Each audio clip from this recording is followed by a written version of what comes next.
and we have a panel discussion, and I think it's a nice follow-on from the previous talk about the lunar village, because as we mentioned, the concept of the lunar village included the idea that it should be open for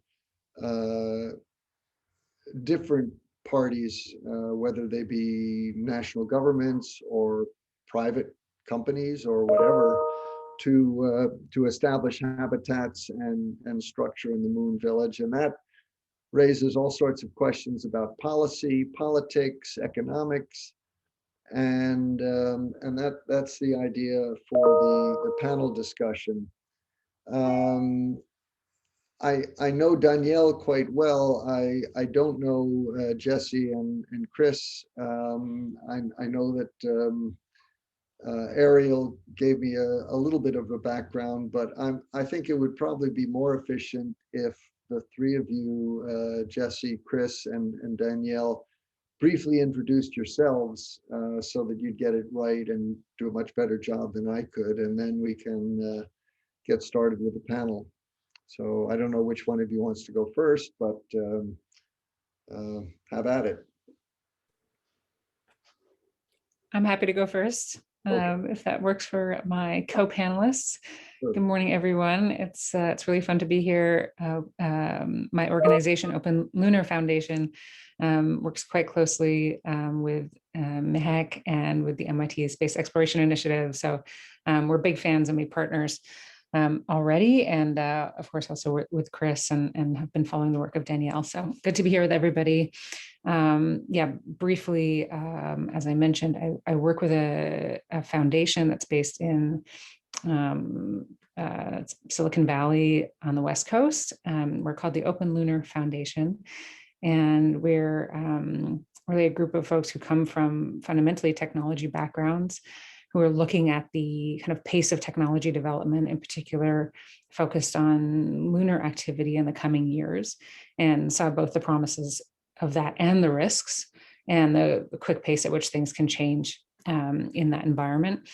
And we're motivated to think about the precedent-setting opportunities for lunar activity, and in particular sustained human presence in outer space, which we really see as a kind of different category of, let's say, advocacy and policy making than sort of operational questions in near Earth orbit or science missions. There's this question that as we begin to adopt sustained presence, we're really looking at the seed corns of human civilization, and so those are questions of resource management, of equity, all of the questions we have to ask here on Earth: justice, redistribution, economic policies, all of these things. And it's also a different environment in the sense that we're looking at surface activity as opposed to orbital dynamics. In addition, of course, there's orbital activity around the moon, but there's a lot of non-orbital activity that we need to start thinking about how to address coordination and governance around. So we look quite a lot at that, and in particular, we focus a lot at the moment on space resource utilization and the policy questions raised by that sort of policy conversation that's happening. What would I like to say? I would say that because of how much have you talked about the Outer Space Treaty or any of the basic, legal frameworks? We haven't gone over that. So, I mean, I think that Chris has some slides, and Danielle Wood, you might have some slides as well. So maybe we can. Okay. Yeah, I'm not going to go into it, but I'll just say, we'll hear in a second, it sounds like, about the Outer Space Treaty, but it offers quite a unique kind of framing for activities in outer space that in particular prohibits national appropriation and requires free access on all celestial bodies. And that creates a really unique kind of governance and regulatory, almost like canvas, on which we can look and say, well, this is basically a sort of commons territory, no pun intended.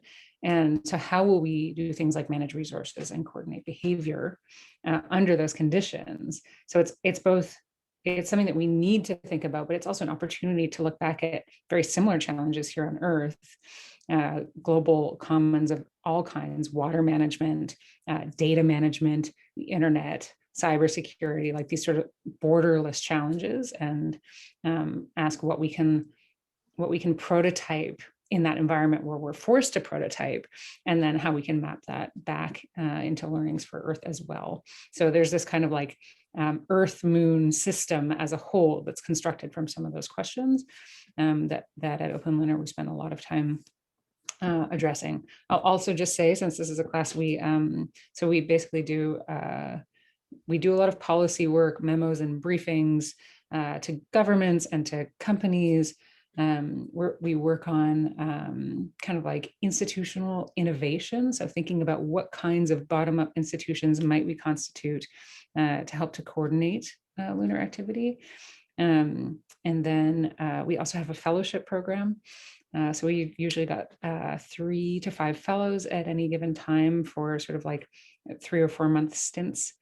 And I think we'd be really excited to sort of share the application link for that to this community.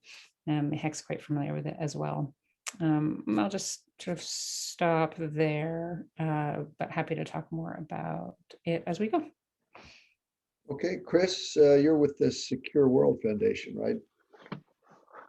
Hi there. Good morning to everyone. My name is Chris Johnson. I'm the Space Law Advisor at the Secure World Foundation. Secure World is an NGO, non-governmental organization, which is focused on peaceful uses of outer space, trying to prevent an armed conflict in space, and also use of space for human and environmental security here on Earth.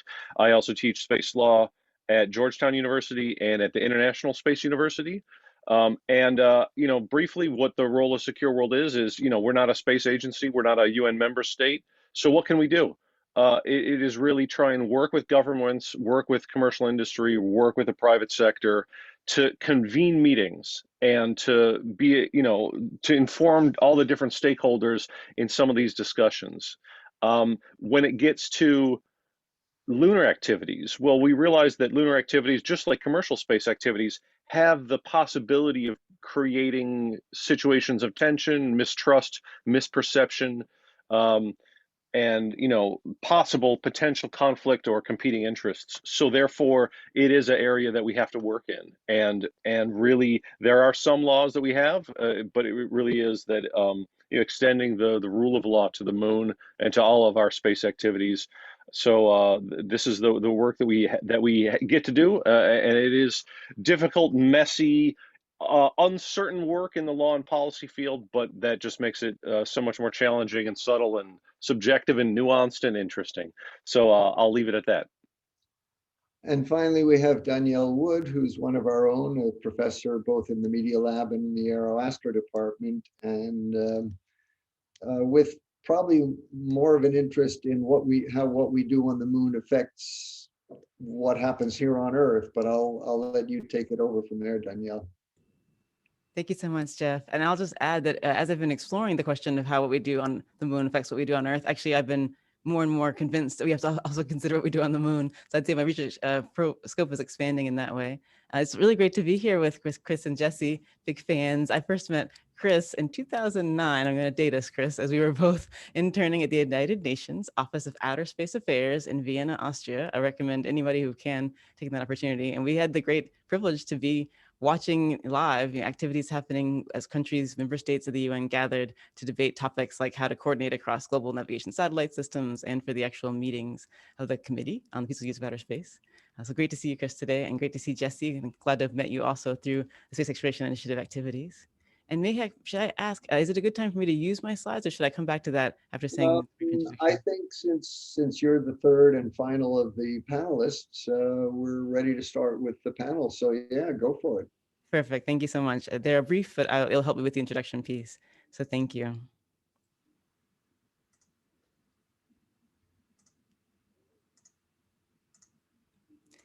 I've titled my introduction, Anti-Colonial Mindsets on Earth and in Space. And thinking about what Jeff was saying, part of what I'm doing also is asking what mistakes or basically things we've seen on Earth that we would rather not repeat, that we can then learn from also to go forward on the moon and on beyond. And I appreciate so much what Jesse was saying about prototyping, ideally, sort of our best possible versions of how to coordinate across countries and across boundaries in space, and then bringing that same message back to Earth. I put a link in the chat that provides an article. I encourage everyone to read. It's quite short, but it really defines what I mean by anti-colonial mindset and what it means for us to adopt an idea that people from all different backgrounds have the right and the privilege, as we see from our treaties, to benefit from activities on Earth and in space. And actually, in the mode of that, I just want to borrow from MIT's land acknowledgement. Hopefully you've seen this before at events, but part of actually exercising an anti-colonial mindset is to do this within MIT itself. So I'll read this, which has been provided by a collaboration from several organizations within MIT, including the Native American Student Association and others. MIT acknowledges Indigenous peoples as traditional stewards of the land on which MIT sits, and the enduring relationships that exist between them and the traditional territories. The land on which MIT sits is traditional unceded territory of the Wampanoag Nation. We acknowledge the painful history of genocide and forced occupation of their territory, and we honor and respect the many diverse Indigenous people connected to this land on which we gather from time immemorial. The reason this is so important is to partly look back at our own institutional history and to know that MIT is a land grant school, which means it's a land that was transferred by the federal government from Native peoples into university hands. And so we, in a sense, ourselves as a community owe appreciation and gratitude, but also, in a sense, grief back to the process, which was not fair to the communities originally. The mission statement of my team here at the Media Lab is that we seek to advance justice in Earth's complex systems using designs enabled by space. And as I've been working over the last several years at Space Enabled, I've asked myself, what does it mean to advance justice? So I've been drawing from a lot of thinkers. This is a visual reading list highlighting thinkers that have helped establish definitions of justice through their work. Some are science fiction writers. Hopefully you recognize Octavia Butler right in the middle. And Nydia Okorafor, who I want to appreciate because I met her due to Ariel's work and was really, I've enjoyed teaching from her work since then. Also, you see others on here who are political economists, historians, people who are studying science, technology, and society, like Ruha Benjamin. And many of these authors are asking, what does it look like to build technology in such a way that it brings health and benefit to people, especially those who've traditionally experienced oppression on Earth, or who could experience it in the future, depending on how we design our societies going forward. And I've started to develop a framework for what it looks like to advance justice. This is the piece where you kind of say, what are we trying to build in the future, so that we can then ask how our technology plays a role in contributing to this. I won't read all the details here, but I'll provide information so you can learn more about it later. I'll just note that I teach classes at the Media Lab in spring and in fall, where we go into much more detail. So right now, you're very welcome any Monday to come and hear about this in more detail in the class called Space Technology for the Development Leader. And also in the fall session, a class is called Can Space Enable Designs Advance Justice and Development? So we'll go much more into detail. But as you can see, I'd love to see us on Earth, but also wherever humans are in space, having a balance of economic, social, and environmental sustainability. And sustainability would mean that we are meeting the needs of the current generation while being very cognizant of leaving behind future capabilities for future generations to also enjoy, including both practical things, but also the beauty and the sort of privilege of seeing the natural environment both on Earth and in space. One very practical way to think about this right now is to use the Sustainable Development Goals by the United Nations, which are basically Earth-focused, right? If we apply them, the thinking behind them, we can certainly say that it makes sense to be careful in space and to not use up resources as we would consider here. We want to have responsible consumption, but they don't directly measure behavior in space. But certainly we can draw from this and say, well, behavior on Earth and behavior in space should be sustainable. Actually, because of this, my team's also working closely with teams in Europe, as well as the World Economic Forum, and University of Texas at Austin and Bryce Tech. We're designing and soon going to launch the Space Sustainability Rating, which will be an operational tool that will be operated by a nonprofit entity. And we are encouraging operators of space systems to voluntarily apply to get a rating that will actually highlight how much they are contributing to space debris in Earth orbit. We're not covering the moon yet. I think it's an idea for the future we should consider. But for now, we're at least basically asking, how can you take some of the measurement concept from the SDGs and put it into a space sustainability rating? And we're coming to the end of the design phase and moving into operations in the coming year. So I'd like to argue that working on the Sustainable Development Goals or on sustainability in space is about designing within complex systems. And I want to encourage you in thinking about your own designs to consider how social, environmental and economic relationships will intersect. You may feel that there's not a lot of social issues for your space design for the moon, but I would argue that there are, both for the humans that might be involved, but also because within the cultures on Earth, different people from different cultures view the moon differently. And so I just want to highlight a couple points about this. I'll jump ahead a few slides. The reason I wrote the article here, it's called On Indigenous Peoples Day. Let's commit to an anti-colonial mindset on Earth and in space. It came from inspiration through projects activities in our class. I want to appreciate Alvin Harvey, who is a member of the Navajo Nation, and I've started to collaborate with more members of the Navajo Nation, including people from Navajo Technical University. And I've been learning also from work by Pratima Miniapa, also co-sponsored by the Space Exploration Initiative, that we should consider the views of different community groups around the world, particularly indigenous nations, who have a particular view of what it means to interact with the moon. For many, the moon can be sacred, a place with certain traditions and sort of rights of how to treat it. And so there's opportunities for us as designers of lunar activity to take into account the mindset of different community groups, especially those that have already experienced a lot of harm due to colonization. Also, I'm glad Jesse Kate mentioned the Outer Space Treaty and the other international treaties. There's 5 key treaties that are available to reference, and 4 have been signed by many space nations.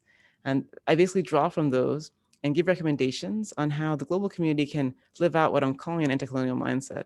And I'll define it here as a mindset that says we do want to enjoy and take advantage of opportunities in space, but be aware of the needs of those who come from different backgrounds, whether it's national backgrounds or ethnic and racial and gender and ability backgrounds.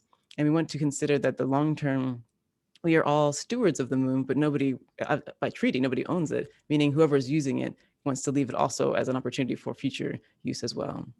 And I'll just highlight, we can also learn a lot from the nuclear community. So I want to appreciate Dr. Caitlin Turner and as an example of what it means to not necessarily consider this way of thinking, to actually have what I would call more of a colonial mindset. We can consider some of the history of early nuclear development and testing. What we know already is, from history, is that nuclear testing has often harmed those who are poor, those who are indigenous, and those who are in areas that are rural. So that there's both been testing and also the disposal of nuclear waste, especially harming indigenous peoples, as well as also the mining and extraction process has caused a lot of harm. So we want to avoid the kind of behavior that will continue to sort of take a new technology and then compound the harm or the missed opportunities to those who have traditionally already experienced these challenges. Going forward, as we think about the moon, I'm also really excited about what it means to create sustainable development goals for these new places. I wrote an article called Creating Our Sustainable Development Goals for Mars. Of course, you could insert moon there as needed. But I think we want to take the mindsets of the Sustainable Development Goals and ask, how do we already start to incorporate that on the moon and on Mars before we start to create inequities and pollution? Basically, let's actually design our systems in advance to avoid some of these concerns. And we can do that by being focused on, for example, circular economies, where we consider that instead of creating waste, we'll always create materials that can be reused, and considering that we can design our engineering approaches to leave the environment as much as possible intact for the next users. These are some of the practical ways, but also on the cultural side, it means asking challenging questions about how to incorporate the views of different beliefs across the Earth system as we spend time on the moon. So I'll close there, and thank you so much. Okay, thank you, Danielle. Chris, Jess, I don't know which of you wants to go first. Daniel, maybe you could stop sharing your, oh no, I see it. That's just the way I have it viewed there. You're not sharing the screen anymore. There we go, gallery view. One thing I hope the 3 of you will address at some point is a model for lunar operational development. Do we follow the Antarctic? I mean, is the Antarctic model a good model for the moon? What about the moon village that we talked about, where countries could pool resources and set up habitats and laboratories close to one another? You know, if it turns out that there are things to be mined on the moon, whether water or precious metals or whatever, how should we go about handling that? The other thing, in addition to the Outer Space Treaty, you might also mention, for the benefit of the class, the Moon Treaty, which of course has not been ratified by the spacefaring nations, but is another way of looking at potential development of the moon. So Jess, Chris, I don't know which of you wants to go first. I'll leave it up to you. Likely, Jess, I'll run through the slides that I have. Okay, I think that could work out really well, really well. So, excellent orienting presentation from Danielle. She mentioned the Outer Space Treaty at the end, and I think from that we can get into a little bit of the normative context for outer space. So what I will do is I'll briefly, I have a few slides that I use, and hold on, let me get back to the chat.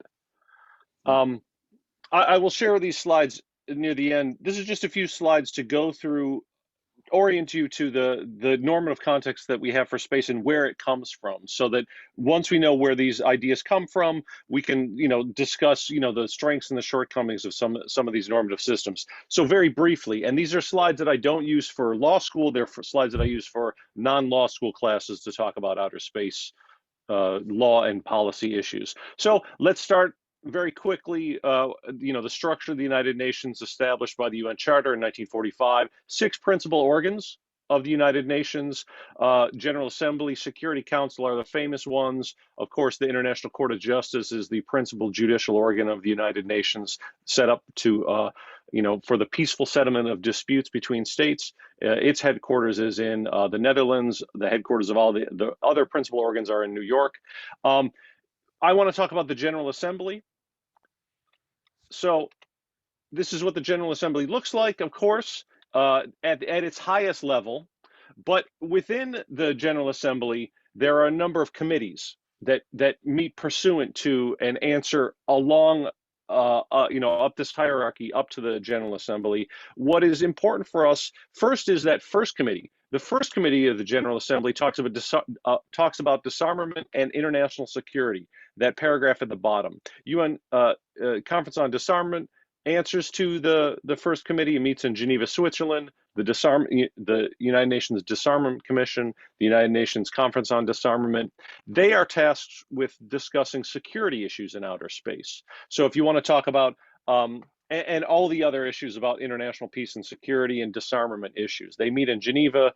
It is very security focused, and it is one set of diplomats. Now, let's go back up to the General Assembly level. The fourth committee of the General Assembly is the Special Political and Decolonization Committee. This is the second paragraph on the slide. Deals with a variety of subjects, which include those related to decolonization, Palestinian refugees, human rights, peacekeeping, mine action, outer space, public information, atomic radiation, and the United Nations University for Peace. So amongst all these other issues dealing with special political and decolonization issues, the fourth committee also happens to discuss space when it meets in September of every year, September, October of every year. And within that fourth committee is where the United Nations Committee on Peaceful Uses of Outer Space sends its report. So COPUOS, United Nations Committee on Peaceful Uses of Outer Space, meets in Vienna. It has a number of subcommittees, the legal subcommittee meeting at the end of this month, and the scientific and technical subcommittee, which just wrapped up last week. So here, this slide shows a picture of the COPUOS meeting room in Vienna, and I'm laying these things out as a kind of hierarchy. So at the bottom there are member state delegations. The U.S. sends a delegation. There are also working groups at COPUOS that are slightly more informal in nature. Of course, the meetings of legal subcommittee report up to the general COPUOS that meets in the summer. And as I said before, COPUOS then sends its report up to the United Nations Fourth Committee, which then sends its report up to the General Assembly. So I'm laying this out as just a hierarchy of how things work.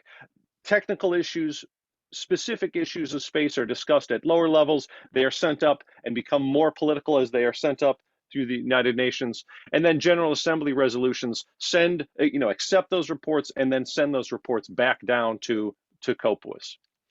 So what happens at COPUOS? Well, this is where the space law treaties come from. And very briefly, this is what they are. You see in the 50s and 60s, early 60s, it was not binding issues. The great era of treaty making from 1967 to 1979.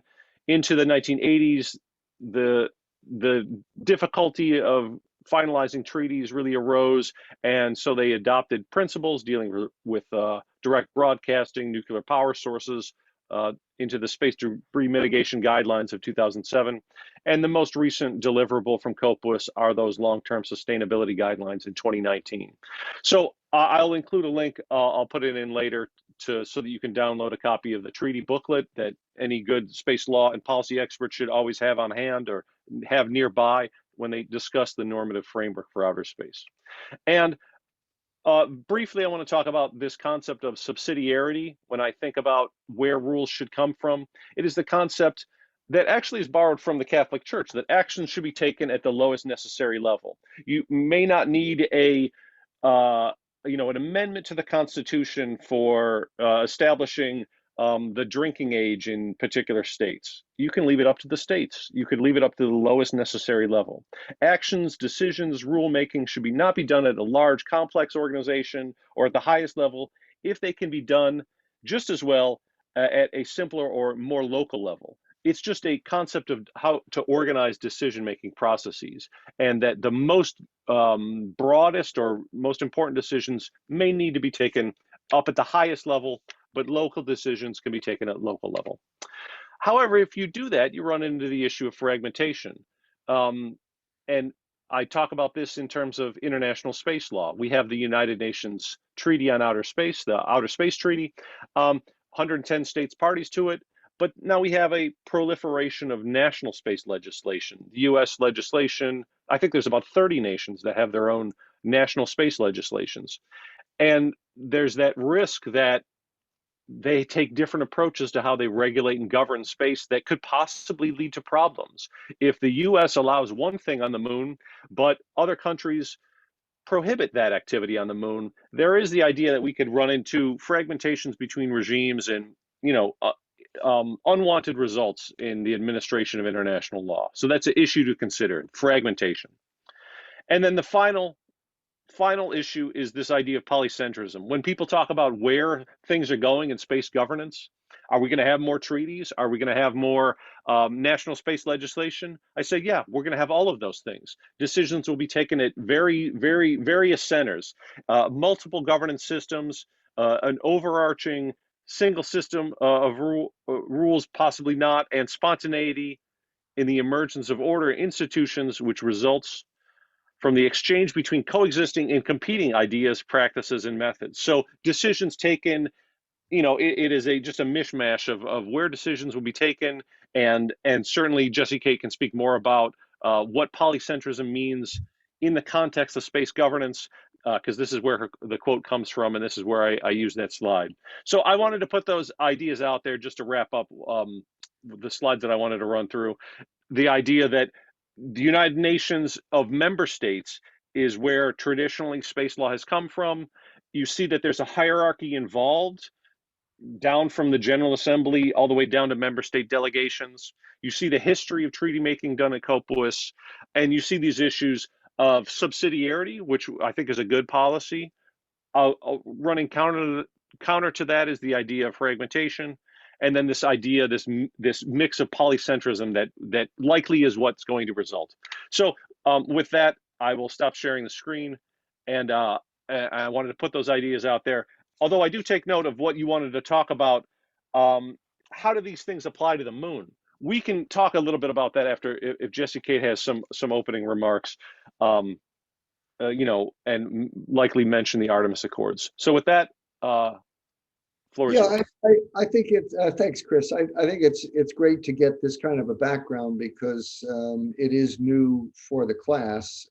So Jess, why don't you take it for a while, and then we can sort of come back and talk about how all these principles, which and let's remember, back in the 60s when these first treaties were made, space was basically the US and the Soviet Union, and a lot of what was done was to make sure that nobody got an unfair advantage and interfere with one another. And of course the situation in space has changed dramatically since then, in the number of players and the commercial players. So we'll hopefully have a chance to get to that. But Jess, why don't you take it for a while?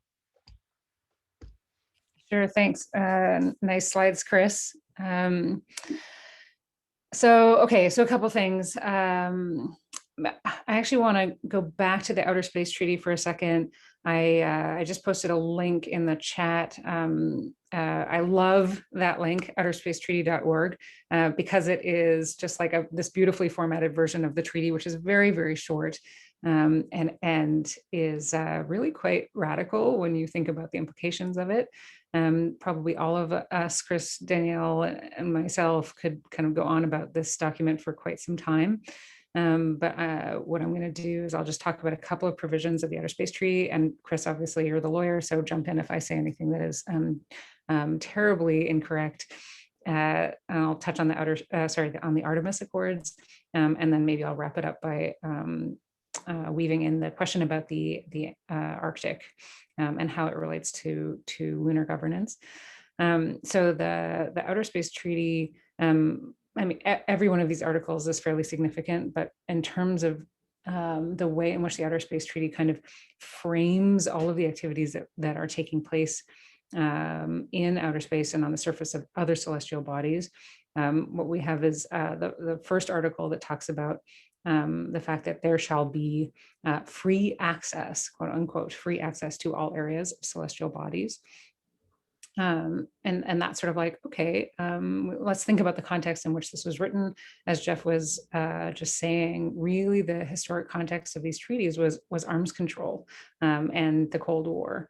And so what we have is essentially fears of territorial claims and fears of one country going there and excluding other countries. Of course, the history is rich, and I'm like hand waving to sort of introduce the topics. But this article about free access was put in there in order to ensure that all countries could continue to have free access.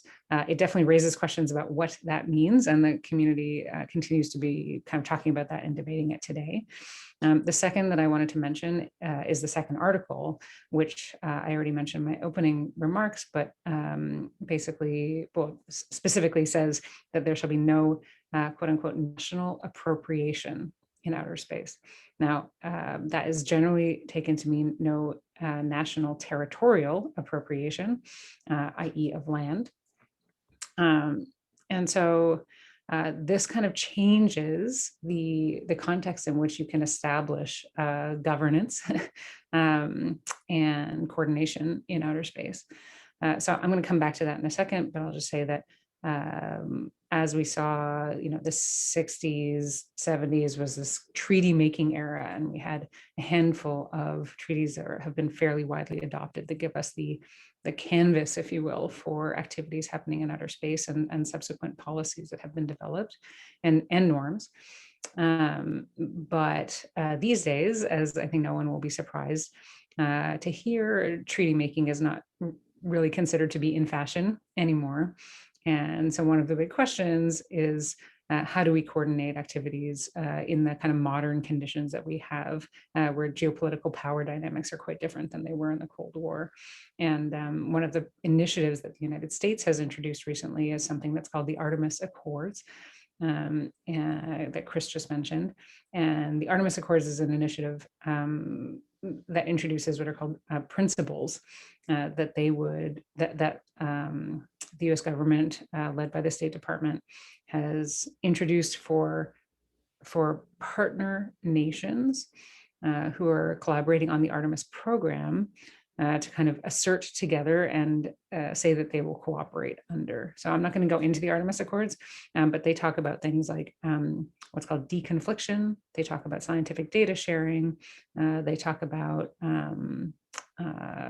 sort of the legality and necessity of using space resources, and a number of other items. We'll post a link to it in the chat. And one of the interesting things about the Artemis Accords, though, is that this is not a United Nations document or a formal treaty document. It is a text that was introduced by the United States and is being signed bilaterally. Thank you, Chris. Signed bilaterally with other countries as they sign up to collaborate on the Artemis program. And so this is a very different tactic. It's Sorry? important to remind everyone that the Russians declined to sign the Artemis Accords because they said it's too US centric. So Yes. again, it's a new era that we're in. Right, and this goes back to the topic that Chris raised, which is fragmentation. If you have the United States building a sort of coalition of folks that have one interpretation of what is permissible or what the norm should be in outer space, and yet you have other space powers that are declining, as Jeff said, is sort of the polite way to put it, to sign on to those principles, then what happens if they develop other norms, and how will those be reconciled together in the international community? It's not inconceivable, but it's you know, it's a different texture than it was back in the 60s and 70s. So just to bring it back to your question, Jeff, on the Antarctic, maybe that helps us point out some similarities and differences in terms of the applicability of that model. The Antarctic is, like outer space, what's called an area beyond national jurisdiction. And so that means that it is not claimed by any one nation state. It's far away. It's a very harsh environment. But there are actually sort of latent territorial claims. And the environment there is being used primarily for scientific activity, or like exclusively, I guess, for scientific activity. There's no commercial activity in the Arctic. You've got, even though there's not territorial claims, you're talking about territorial, it is territorial management. So it's sort of broken down into management areas. And the question of whether or not that is something that would be permissible under the free access principle of the Outer Space Treaty, or would be considered tantamount to appropriation, national appropriation, you know, would be raised by that a sort of a similar approach taken if it was taken in outer space. So I'm sure others will have comments on that, but that's the sort of opening salvo, and I'll hand it back off from there. Let's have, you know, the three of you kind of comment for a bit on what each other has said, and then we'll open it up for questions from students. If you have anything, otherwise we'll open it up to the students right away. I think a few things. So we've spoken a bit about the Artemis Accords, which were led by the US government, State Department, and NASA to try and set some type of normative framework for how we're going to use the moon. And it was not done within the machinery of the United Nations. It was not necessarily done at COPUOS, although many of the same actors, you know, that's who you approach. This is an example, I think, of, I mean, frankly, it's an example of the United States saying, if we were to try and negotiate something at the United Nations, and they'll kind of admit this to you, it would take too long. It would take maybe a decade or more for us to negotiate something.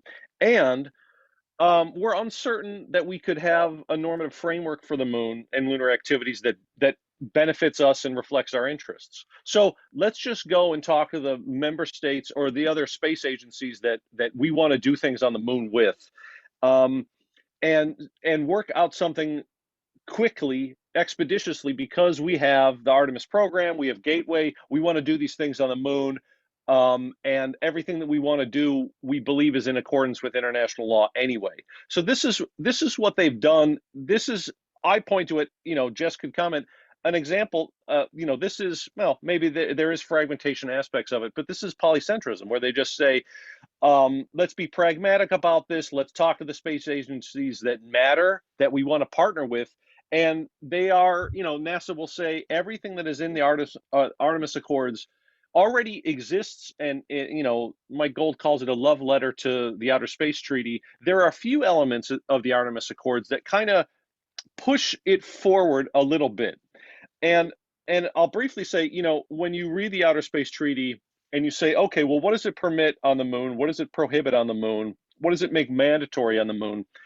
The Outer Space Treaty is a modest document. The treaty booklet is a thin volume. So the rights and obligations, the permissions, in space law are modest in nature.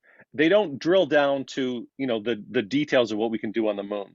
And so because of that, we're going to come up with these Artemis Accords that reiterate everything that we have and have a few new elements: interoperability, transparency, data sharing, and also the fact that Artemis, that NASA, that the US and its partners believe that resource use is permissible. Um, you know, I think that there's nothing in there that I think Russia and China would say that they object to and that they would not agree with. Um, but and I don't see how, if there's going to be the Russian or Chinese led version of the Artemis Accords, their own analogous framework for their Russia Chinese lunar research station that they proposed and have announced and have an MOU about. I don't know how much of that actually would be in conflict with what is in the Artemis Accords, but there may be some slight instances of fragmentation between what Artemis believes and wants to do on the moon, the Artemis program partners, and then what Russia and China and its partners want to do on the moon. There is that possibility, but Jesse, Kate, or Danielle, if you have any responses to that. I do. I'd love to bring together some of the points we've been just discussing, both on some of the concrete aspects that Chris was mentioning and some of the ideas that Jesse Kate was mentioning earlier. Let's return to Antarctica. And actually, I want to pause for a moment and consider both Antarctica, but also other global commons. I just want to appreciate that I was able to host Dr. Ruth Stillwell, who is well known in this policy debate discussion. And she spoke in my class during the spring, and I can provide the video for her discussion. And she was highlighting some of these points, noting that we can consider both Antarctica as well as the atmosphere and the open oceans, all as possible models of places where we've had international cooperation for different reasons and at different timescales to consider how to coordinate across countries to share global commons. And of course, it orbit around the Earth and the moon become these new locations we also need to consider. I really appreciated a point that Dr. Stillwell made, which is that the underlying rationale for why countries chose to coordinate in these different regimes, the atmosphere, the ocean, Antarctica, were different. And we have to ask ourselves, what will be the rationale we'll use on the moon? Dr. Stillwell has really spent a long time working in aviation and was a long-term traffic controller and really has thought a lot about the atmospheric case. And in the atmospheric case, as well as the ocean case, Dr. Stillwell highlights, and directly referencing her comments in my class, that there's very much a commerce-oriented approach, meaning part of the reason for regulating across countries with planes taking off and landing across countries was to make sure there could be regular business activities for profit. And then we kind of understood as countries that there'd be a benefit in having commercial entities be able to have basically high efficiency in their behaviors across the atmosphere and be able to cross borders in a safe way. And then, of course, the maritime law is even older. We had boats long before we had planes. And again, the kind of assumption was that profit will be made across this process, and we should make sure things are available, in this case on maritime especially, of allowing for both defense-oriented activities and profit activities to basically happen in the same place, ideally without anyone necessarily getting killed who was not part of the defense activities, right? So, but the idea that there was private sector enablement was part of the idea for international cooperation. Antarctica, you could ask the question, was private sector gain or private sector opportunity the reason for coordination? On the physical land side, you could say, well, there's been science as kind of the main reason that people want to say we're going to have bases or activities in Antarctica.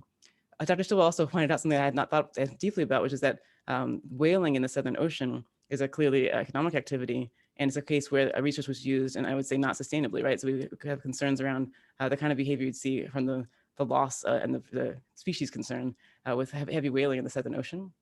So while on the land or on the ice, it might have been a scientific motivation, but from the point of view of the area, the ocean around the Antarctica area, there was clear economic desires there. So I would basically encourage the class to ask this question as you think about the logic through which you're going to have international cooperation on the moon. Is the goal to enable as much economic activity as possible, and kind of more analogous to the case like you say with aviation, where the goal is to have private companies be able to operate in a smooth, transparent environment? Is the goal to enable as much science as possible, more like what we see on Antarctica? I have a personal view, which I'll just share for fun, but it's not necessarily normative here. It's saying I basically see opportunities for the moon to be a place, and in the words of these treaties, as a heritage for all humankind, to enjoy, particularly for its natural beauty and for its cultural value. So I guess I would personally encourage people to consider prioritizing opportunities for cultural preservation over economic being a primary reason. But this is a question that basically needs to be debated now. Will we use economic versus either cultural or environmental logic as a fundamental reason, or science, for example?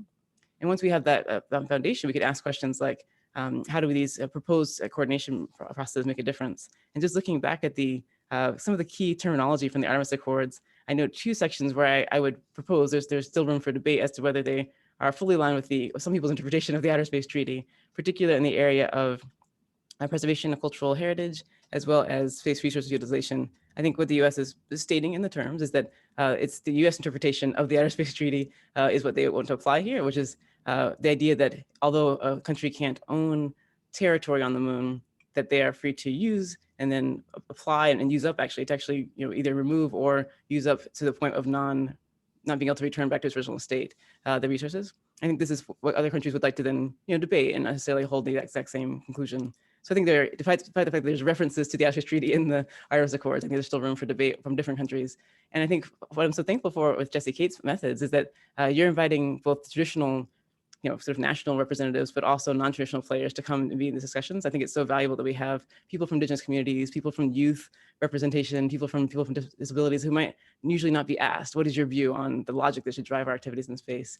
We are definitely at a point where decisions that are going to be made in the next few years will set precedents. So it's a good time to have more consideration across different groups of people and then feed that back into the national dialogue. Thank you. Jesse Kate, maybe you'd like to say more. So as has been more than apparent, we've talked about this before, but technological development, lunar operations are not going to be decided purely on the basis of technology. There's all these other areas which have to be considered. Jesse, I know you wanted to say something, but I also want to see if there are any burning questions from the students. If you'd just see if anyone wants to raise their hand and ask something. Otherwise, Daniel, yeah.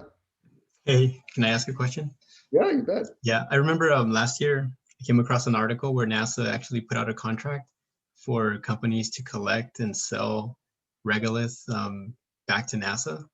And it was something small, like 500 grams.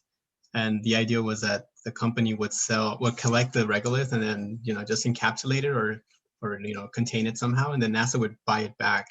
But is that set a precedent for private companies to do something where, let's just say like they allocate like a huge amount of territory or material and then sell it to another private entity, and then they own the rights to using that material? Like, how does that connect?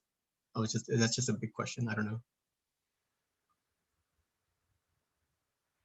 One of our legal experts here, please. I mean, Chris, do you want to start or?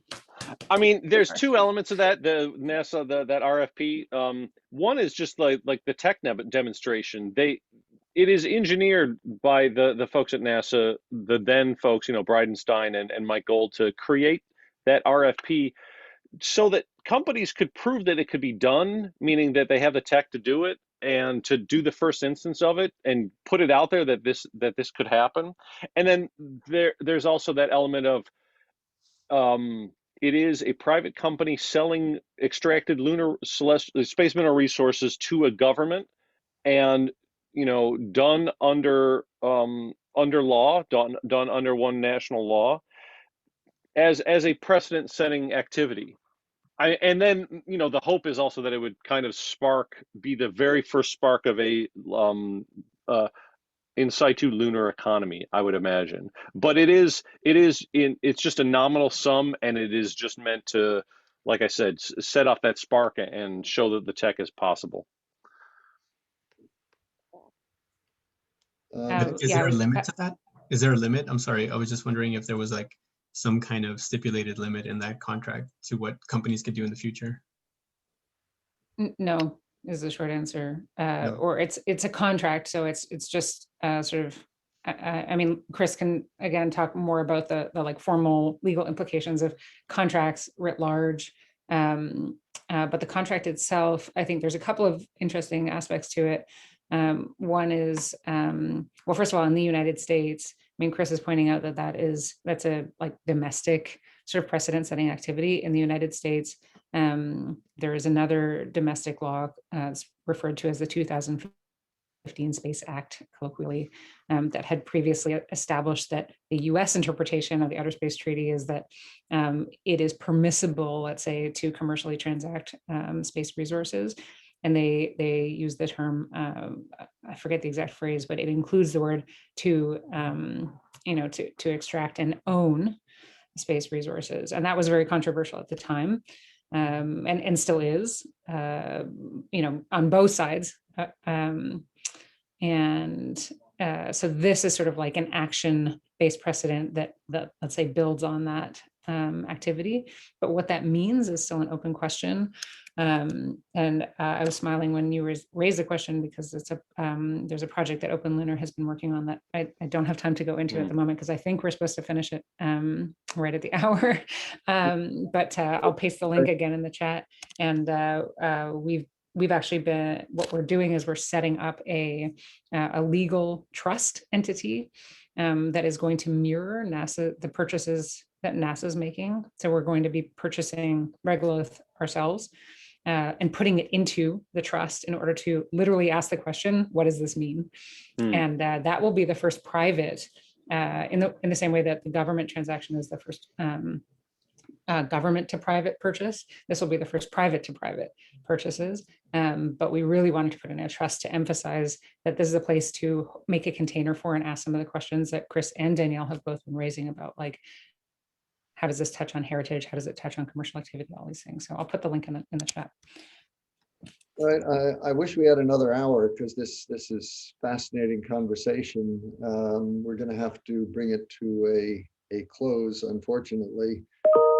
As with much international law, I suspect that a lot of the current legal environment was done before anybody had the capability of accessing lunar material, bringing it back. I mean, other than the Apollo samples, which clearly are the property of the US government, we've not actually developed the technology which will stress the understanding and implementation of the current legal framework. And probably the legal framework will grow as the capabilities increase. So we're in a dynamic phase now, which once we get back to the moon and start doing things, especially if multiple countries do that, I think we're probably in for a new era of policy development. So it's an exciting time. Once again, thanks to our three panelists, Danielle, Chris, and Jesse Kate, and to Daniel and Jorgi for the first hour.